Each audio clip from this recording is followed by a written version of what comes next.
Right now on 10 News at 11. San Diego County has its first confirmed case of coronavirus. The confusion with the test results that had the patient released out of the hospital and back to Miramar. Plus, a family stuck in quarantine at the base, now dealing with a new tragedy. But first, 10 News begins with breaking news. We are learning more tonight about the first confirmed case of coronavirus in our county. The patient is now being treated at UCSD Medical Center. Good evening. I'm Steve Atkinson. and I'm Kimberly Hunt. We have team coverage tonight on the latest about the coronavirus. We begin with 10 News reporter Laura Acevedo. She is live at the hospital. Laura, that patient is in isolation tonight? Correct. We know that that patient is in isolation. Now, hospital officials say that that person was brought here for testing but was discharged on Sunday back to Miramar at the direction of the CDC after initial test results came back negative. Now, today, further results proved that the patient did in fact have the virus. The first person to test positive for the coronavirus is in isolation tonight. UCSD health officials confirmed that the patient has minimal symptoms and is doing well. According to UC San Diego, hospital officials were told that 4 patients being evaluated for the virus had tested negative. Officials say that at the direction of the CDC, all 4 patients were sent back to quarantine at Miramar. One of the patients was then returned to the hospital after the CDC told public health officials that further testing revealed the person had tested positive for the virus. 10 News confirmed the patient is an adult who arrived to Miramar last Wednesday on the first evacuation flight with 167 passengers on board. Tonight at the hospital, growing concern from patients who were there for other appointments. Feeling absolutely concerned. We saw the news vans when we came out, and I told my son, well, something is obviously going on. Wishing the hospital had warned them about the positive case. We were not offered a mask or told that anything was going on. We didn't have any chance to protect ourselves in any way. Now, in a statement from UCSD Health, officials say that safety and welfare of their staff and patients is still their #1 priority. We have also learned that they are treating one other patient who is in isolation while waiting for that person's test result to find out if in fact they too have the virus. Reporting live from UCSD Medical Center, Laura Acevedo, 10 News. Thank you, Laura. And tragedy for a family under quarantine at MCAS Miramar.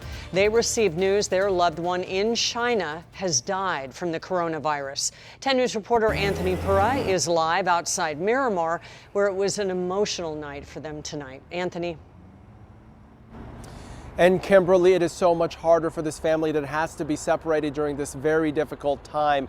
Now, they did hold a funeral for the father-in-law here on base tonight. It involves burning sage and honoring his memory, bringing some comfort to his wife, who is still in China.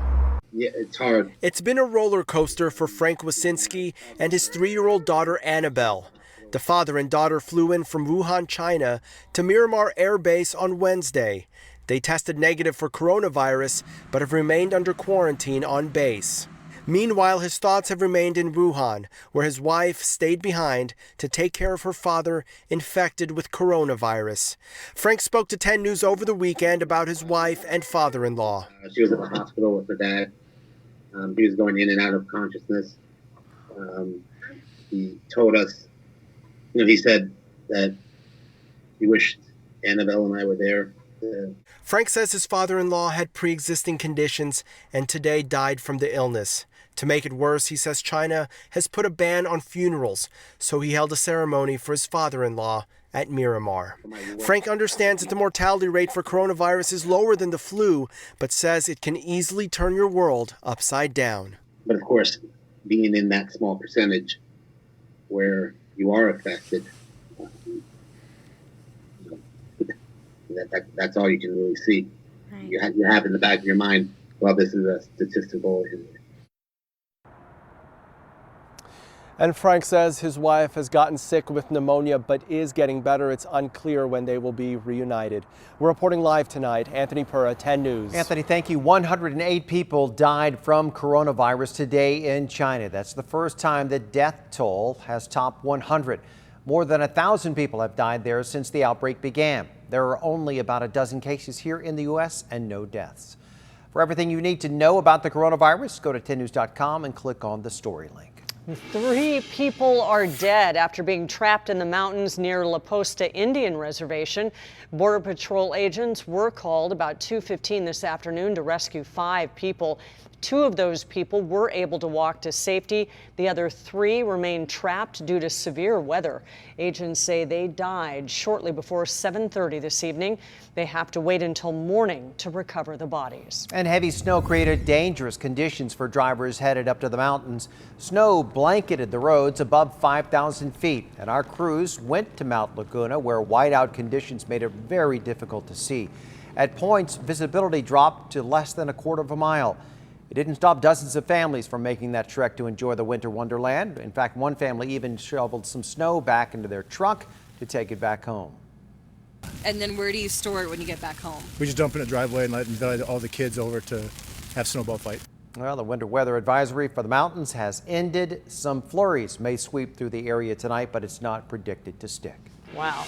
Having fun in the cold, but it really did look frigid up there. Meteorologist Angelica Campos tracking the snowy conditions in our mountains. It was incredible. At one point, almost blizzard-like conditions with no visibility, blowing, drifting snow. It was so treacherous on the roads. And now here's where the storm is now. It's making its way out of Baja into Arizona. As it moves into the Four Corners, all that moisture is going to be traveling away. So now we're tapping into the very far corner of this system that's still producing a little bit of snow in Mount Laguna. There's no new accumulations. This is the latest report since 4 o'clock this afternoon. We'll have to wait until tomorrow for the official numbers from Mount Laguna. 7 inches of snow today, but we know it has been snowing since 4 o'clock, so most likely the accumulations are much greater. About 2 inches in Julian, but by 7 o'clock it was already 44 degrees and it started to melt. All right, Angelica, thank you. A Rancho Bernardo family outraged tonight after someone barged through their front door with a toy gun. Luckily, no one was hurt, but police told them there was nothing they could do. Our 10 News anchor Lindsay Pena is in Rancho Bernardo, where what happened tonight. Lindsay. The family says they've lived in this complex for years and always felt safe. That was until this weekend when someone ran right up these steps and through their front door. It was all captured on a Ring camera. He opens the screen and then he hides behind it. It seems to me he hides behind it and he's fidgeting, doing something with his gun, the weapon, in his pocket before he opens the door and squeezes himself in. Summer Witten says it was around 7 o'clock last Saturday. She was in her bedroom and heard her husband talking to the intruder. I think he was surprised maybe to see that a man was, when he opened the door, I'm not sure what his intentions were, so. When she looked back at the video, she could see it was a kid, probably middle school aged. He'd told her husband he was hiding from friends, playing a game. And although he'd left, she called the police to report it. And that's when they said, well, no, he didn't point at anybody. He also didn't threaten anybody, which I felt coming in our home was threatening enough, but that it wasn't enough to warrant the police to come out. Witten says although they normally lock the door, her husband had just been out dropping off their daughter and forgotten. Even so, she says, the kid thinks it's funny or okay to walk into a stranger's house with a weapon, fake or not, that needs to be exposed and stopped, especially before somebody gets killed. The family has been contacted by San Diego police, who say they are looking again into this incident. We're reporting in Rancho Bernardo. Lindsay Pena, 10 News. The Orange County community gathered at Angels Stadium today to remember the longtime college baseball coach, his wife and daughter, who died in the deadly helicopter crash last month. Every time you look down the dugout, he's been the face that you've seen, and now when you show up every day, he's not there. That's kind of the hardest part. John Altobelli, his wife Carrie, and daughter Alyssa died in the crash that also killed NBA star Kobe Bryant and his daughter Gianna. Alyssa and Gianna were teammates. John Altobelli coached Orange Coast College for nearly 3 decades. Friends say he lived the life he preached to his players, one of loyalty, trust, respect, and work ethic. If it wasn't for him,